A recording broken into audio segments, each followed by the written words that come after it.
A lot of people have asked me, especially after my last video, what happens to people after they leave these border facilities?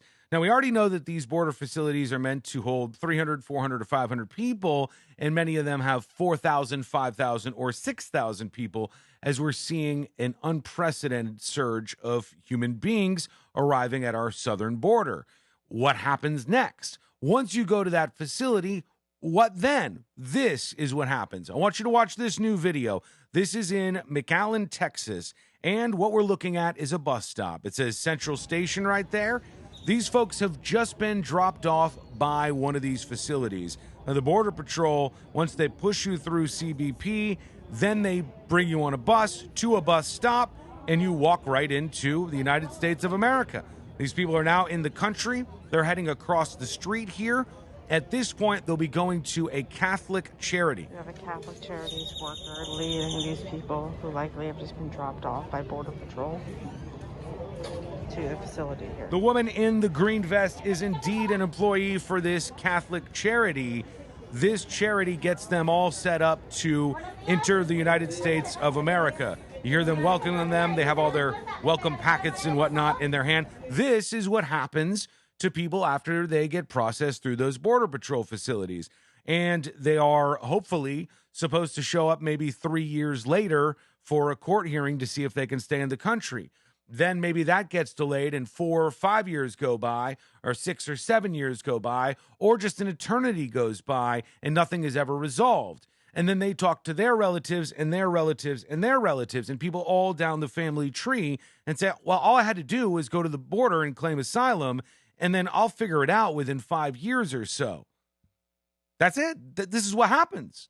This is the reality of it. This is a reporter for the Washington Examiner. I'm in McAllen, Texas, where Border Patrol is releasing families around the clock and testing them before they're walked over to a Catholic charity shelter. So they get tested at the Border Patrol facility. Then they're released over to this Catholic charity shelter. From here, families will depart for destinations across the United States. There is no monitoring, no ankle monitoring, none of that stuff. They are just released into the United States. So it is good, at least now that they've started testing them for COVID-19. It took them a long time to get on board with that, but that is indeed happening. Now, there could be some big changes here. Look at this. Biden administration considers overhaul of asylum system at the southern border. Why? Because they're realizing that this is a building problem and that the visuals, the optics are really, really bad, as you saw in our video yesterday. President Biden's top advisors promise long-needed systemic reforms to address a backlog of more than 1 million asylum cases in the immigration court system. Good luck with that, which often keeps people applying for asylum waiting years to resolve their cases. That could mean some big changes to how asylum cases are processed at the southern border.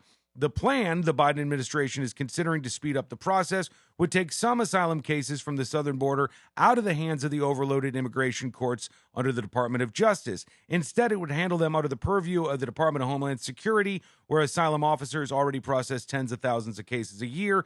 Two people familiar with the discussions who are not authorized to speak said. Those familiar, watch this, listen to this. Those familiar with the discussion say one outcome of this plan could be to discourage unauthorized migration. That's because currently those who can argue for a certain fear of persecution are able to gain temporary residence and often a work permit. This is the flaw. You're seeing the results of that flaw. Meanwhile, you can't go from America to Canada like this, right? Their border is closed, even if you're vaccinated. So this is a southern border problem, and it's a problem in many, many ways, despite what you want to see out there. This ridiculous piece from Robert Reich in the Baltimore Sun saying Republicans are fabricating the border crisis. This is not a partisan issue. There's no reason for it to be. And he claims that there is no real jump. U.S. Customs and Border Protection apprehended 28% more migrants from January to February than in previous months. Well, I wonder why he stopped at February.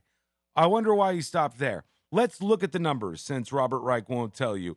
Let's zoom on into the actual numbers to see what's happening here.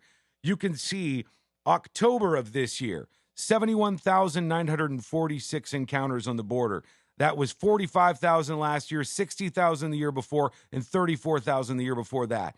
Next month, 72. Next month, 74. Next month, 78. Next month, 100 plus thousand encounters at our southern border as compared to 36,000 the year before. Yes, it's a seasonal thing, but it's far more than that. And this is flat out ignorance, partisan ignorance by hacks like Robert Reich to pretend it isn't. So that's where we find ourselves. And those of you wondering what the next steps are once you get processed through one of these facilities, which everyone does, they get them through quick. It's the kids that get stuck in there because they don't know what to do with them. Once you go through a facility, somebody just like this woman finds you and walks you right into the United States of America. Are you hopeful about Biden's plans to redo the asylum program in the United States?